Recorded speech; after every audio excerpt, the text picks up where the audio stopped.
there, I'm Taylor West. I'm back with another motivational moment, and this week I wanted to talk to you about how to create and develop your own personal brand.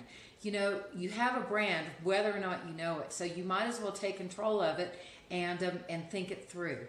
And the best example that I can give is I was in line at the Walmart pharmacy a couple of years ago out here in New Mexico, and there was a young man behind me, and he was covered like head to toe tattoos.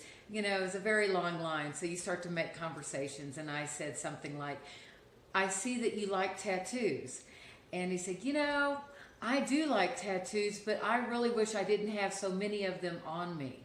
He said, "I had a friend who was learning how to become a tattoo artist, and he would ask me if he could put a tattoo on me and practice. And so I have a lot of tattoos that I really don't like." And so that is an example of how someone has allowed someone else to create their brand for them in a very permanent way, unfortunately. So what we need to do as we create and we develop our own brand is we need to think about how we want other people to see us and what our strengths really are. And that's what we want to do. We want to go with our strengths.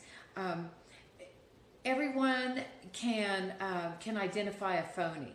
So that's why you don't want to try and be somebody that you're really not, because it always surfaces. That's what my grandmother used to say, that truth will always surface, and it truly does. So what are the things that stand out to you that perhaps you do better than a competitor? How are people going to find out? You have to let them know, and you have to do that by developing and embracing your brand and showing this in several different ways.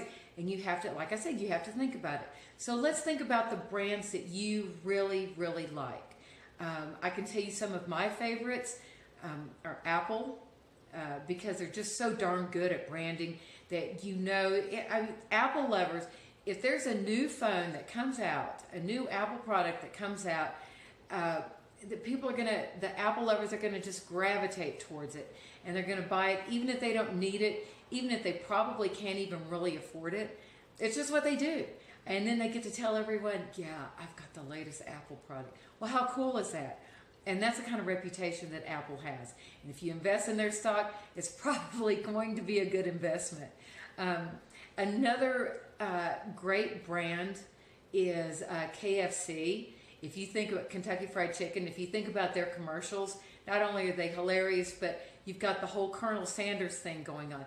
Well, Colonel Sanders was the originator of KFC way back in the day. And although he sold the rights for the brand, it stayed, that reputation stayed. So much so that it doesn't really matter who the actor is who's portraying the Colonel Sanders. You know that's who that is. And so they're smart because they play on that, and they play on their brand. And then, you know, it's not fine dining, it's good food at an affordable price for people on the go. Okay, now think about some of the brands perhaps that you would never buy again because you've had a bad experience. What is it about them that you don't like? What is it? What happened? What was the experience that makes you say, "You know what? I never want to buy that brand again"? And those are the things that you want to avoid as you develop your own brand. So you really have to take into consideration your work ethic, your word, your follow through, and what you stand for. And remember, you want to separate yourself from your competitors. You know, a lot of times we think that the competitors are the Antichrist, but newsflash, your competitor is not the Antichrist. It's just someone out there trying to make a living also. And hopefully they see the same with you, but they probably don't, because it's very hard and it's very personal when you're trying to make a living. But you know, what you want to do is you want to stand out from your competitors. You do not want to copy and do the exact same thing they do, because you're not going to stand out. You're only going to blend, and you're never really going to separate and be better or be different, so that people are going to want to hire you as opposed to your competitor. So you have to think all of these things through. And what I encourage you to do is, as you get away, because you all need that downtime, it's summertime, So hopefully you have a little bit of time off, and that's the time that I really start to think of these things, my own personal development. When I'm busy and I'm on the go, I don't have time to think about my personal development. I only have that when I get to step away and just chill and have my downtime, have my personal time, and we all absolutely need that. So think of that, develop your brand, focus on your strengths, what you are very good at, and then continue to develop those. And you're going to develop in time because we do. You're very different in your 20s than you are in your 30s, 40s, 50s, 60s, 70s. Our priorities shift, but who we are can continue to develop and to grow and to improve. And so that's what I encourage you to do, absolutely. So I hope you like this, and thank you so much for watching.